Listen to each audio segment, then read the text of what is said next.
মুখ্যমন্ত্রীর কড়া হুঁশিয়ারির পরেও থামছে না অবৈধ নির্মাণ। দক্ষিণ চব্বিশ পরগনার ভাঙড়ের হাতিশালা এলাকায় হাইড্রেন বুঝিয়ে গড়ে তোলা হচ্ছিল বিশাল পাঁচিল। আপনাদের জানিয়ে রাখি, নজর রয়েছে দক্ষিণ চব্বিশ পরগনার দিকে। মুখ্যমন্ত্রীর নির্দেশের পরেও বাড়ছে বেআইনি নির্মাণ। ভাঙড়ে বিক্ষোভের মুখে কাজ বন্ধ। মুখ্যমন্ত্রীর কড়া হুঁশিয়ারির পরেও থামছে না অবৈধ নির্মাণ। দক্ষিণ চব্বিশ পরগনার ভাঙড়ের হাতিশালা এলাকায় হাইড্রেন বুঝিয়ে গড়ে তোলা হচ্ছে বিশাল পাঁচিল। অভিযোগ রয়েছে কলকাতা পুলিশের হাতিশালা আউটপোস্ট থেকে ঢিলছোড়া দূরত্বে দিনের পর দিন চলছিল এই নির্মাণ কাজ।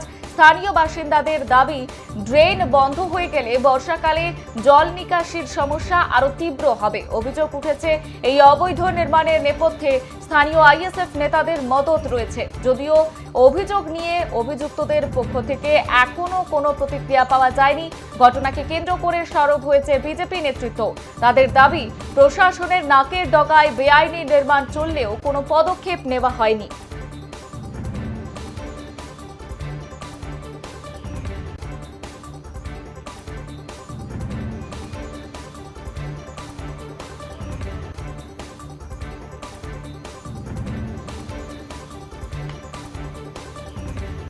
ছেড়ে ড্রেন ছেড়ে জল নিকাশি রাস্তা ছেড়ে আপনি করুন। আমার জমি কোথায়?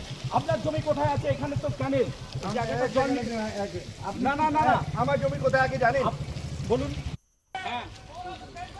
আপনি কোম্পানির লোক? না, বলছি আমি পারবো না, আপনি আমি কোম্পানির লোক, আমি কথা বলতে পারবো না।